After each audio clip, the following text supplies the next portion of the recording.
But I was listening to Mallikarjun Kharge's press conference, and he outrightly has asked for the removal of Amit Shah from the post of the Home Minister. Uh, do you think that this demand is has merit? And plus, do you think that this can really bring about some kind of a change as far as the approach towards the SC/STs and the OBCs and the backwards is concerned? Because Mallikarjun Kharge even said that SC/ST people and the backwards, they can get very very angry, and we don't know what they would do at this at a comment I, like this. I can't say whether there'll be a fallout immediately, but that's the message which political parties must take to the people and articulate to them that what the BJP deep down thinks about them. The fact that the BJP thinks that uttering the name of BR Ambedkar is unholy. That is basically what the BJP thinks, and we need to go and communicate that. Whether the fallout will be immediate, whether they will buy that narrative, I don't know. But the point is, the BJP bats for an hierarchical Hindutva society, and in that hierarchical society, the Dalits are at the lowest point, end of the totem pole, and that is something which we've been consistently saying.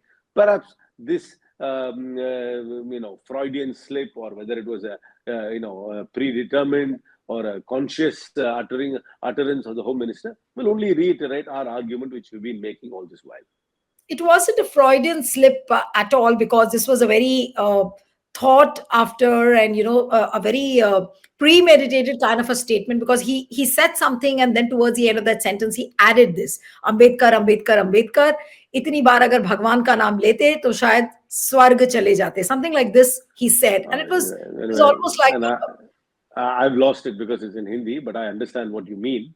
hmm. But I don't know. I mean, if that okay, if that is the if they're standing by that statement, it only reinforces the point we've been trying to make, that they bat for an Hindutva hierarchical society, which puts the Dalits at the bottom end of the totem pole. But how does one arrive at a conclusion when all the leaders are stressing on the fact that BJP is anti-Ambedkar? What do you really feel as See, far as BJP is concerned? The BJP has a problem with Ambedkar on two counts. The BJP has a problem with Ambedkar because he comes from a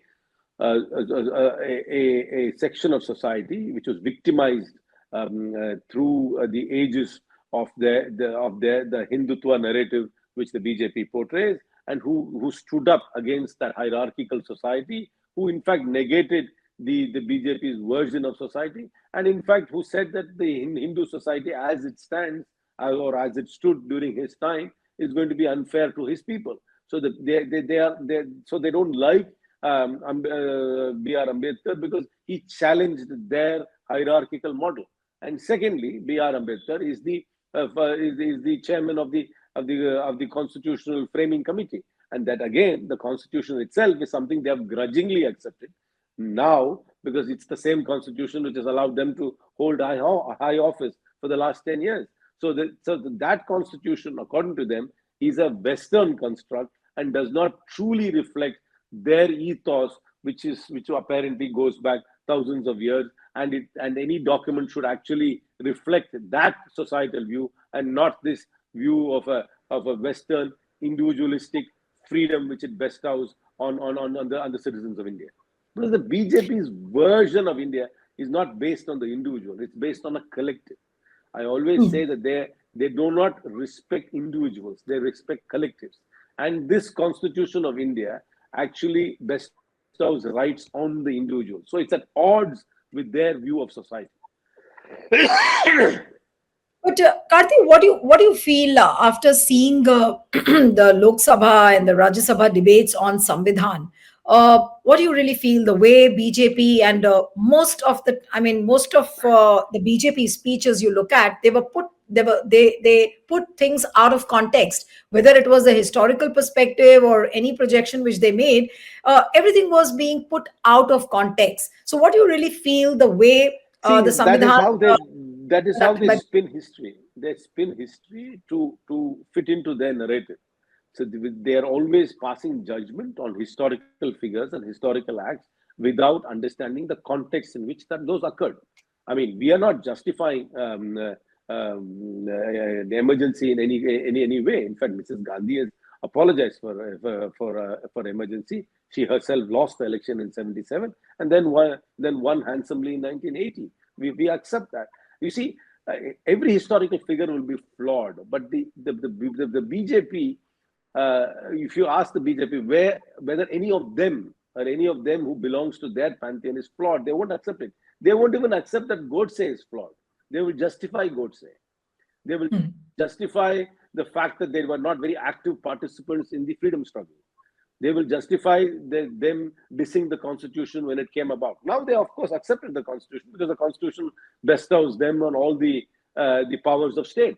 So everybody evolves, and I assume they have also evolved, but maybe conveniently they have evolved. But they will always only find fault with history when the narrative is not convenient to them, or with people and persons who gave a different spin to the version of how India should be. But Karthi, I'm going to ask you a very honest question, and the fact is that BJP clutched at every opportunity to distort facts about constitution and project Congress in bad light. They spoke about emergency, they spoke about constitutional amendments, they spoke about how Congress was so much anti-reservation. But when it came to the opposition, and I'm just not talking about Congress but about other parties as well, it seemed like that they did not use that opportunity to the fullest. They could have come up with better facts to counter what BJP said. I mean, I think you're taking this debate far too seriously than it's necessary. I mean, I don't know how much the people of India actually pay attention to the parliament. I mean, the parliament has become is far removed from the daily life of Indians. They want change in their daily lives. They want better amenities. They want a fairer society. Sometimes academic debates, while it makes headlines, I don't think necessarily grabs the eyeballs of the average Indian. I really don't think so. Don't you think that the moment was somber because 75 years of the Indian Constitution and the opportunity could have been used better, because we did not even see Congress project good speakers. I mean, you had a number of good speakers, but Congress could have projected them better. But there was a feeling I think Priyanka Gandhi's maiden speech about the constitution made an impact. I mean, it heralded her arrival. It definitely heralded her arrival as a long-term player. I think that was a huge plus for us. But whether we articulated all our points or not, I mean, that is for scholars to and journalists like you to decipher it. But this is not the be-all and end-all of the conversation we are going to have with the people of India. A political party has constant and continuous conversation with the people of India, and we will, as a Congress party, we will continue to do that. But how far can Congress and other opposition parties of the India bloc take this constitution narrative forward? Because now it seems that BJP is also trying to appropriate the narrative of constitution. No. The constitutional argument was decisively won by the India bloc during the elections. The BJP wanted 400 seats so they could have their way in amending the constitution, and the India bloc effectively campaigned to ensure that the BJP did not have it, and the BJP can have as much sound, they have sound and fury as much as they want right now, but they simply do not have the numbers to pass any kind of constitutional amendment because they don't have the numbers. And the people of India did not want to give the BJP the mandate to amend the constitution. And at that time of the election, there was a real fear that the BJP will take away certain guarantees which the constitution provides, particularly to the marginalized people. And they were genuinely and rightly apprehensive, and that reflected in the electoral results which came out in June of 2024. But looking at the way this Ambedkar controversy has unfolded, what is your feeling? That should Amit Shah resign in very clear terms? No minister of the BJP has ever resigned, so I have no such hopes. But Mr. Mallikarjun Kharge has demanded a resignation and the removal. But we know the reality. There's no minister of the BJP has ever resigned. I mean, I've not seen a single BJP minister resign. I mean, they hardly even have cabinet reshuffles. They will continue with the same ministers. But I think we should use this opportunity to only to communicate further, to say what does the BJP really believe in. This is what the BJP believes in. This is their view about Ambedkar. The view about Ambedkar is not just confined to Ambedkar. This is how they view people of the Dalit community, because they think that mentioning or uttering the name of a Dalit will not give you salvation. So that is exactly what they're saying. Deep down, that's the message they're saying. In fact, by uttering the name of a Dalit person, you will not get salvation. Or I don't know. Do they believe in a concept of hell? I don't know, but possibly they think you will go to hell if you say that. So No, but what is your assessment as a Lok Sabha MP and from Congress? The fact that Mallikarjun Kharge has asked for Amit Shah's removal. Do you think that the opposition parties should not be relenting at all on this issue, but take this forward in the form of all India protest and intensify the stir further? I think we should take the message forward. The people should know the true colors of the BJP, and I'm sure other political parties will also take that message forward. How the people will react only remains to be seen. It's hardly been 24 hours, so we'll have to see how the people react to it. But post Haryana and Maharashtra elections, there were signs that apparently India bloc is breaking, parties speaking in different voices. But then Samvidhan debate got all the India parties together. Then now this Ambedkar moment also, what Amit Shah has said, and this has united all the India bloc. So do you think that this, in a way, has come as a blessing in disguise for the India bloc? I don't think we should only count on the missteps of the BJP. We should also have a positive agenda when we go to the people. Obviously, there are contradictions within us because we are different political parties. We have different stakes in various elections. Yes, the two elections did not go forward. I think it's as a first step. I know I'm not really in a position to comment about how the India bloc functions, because it's a question way over my own pay grade.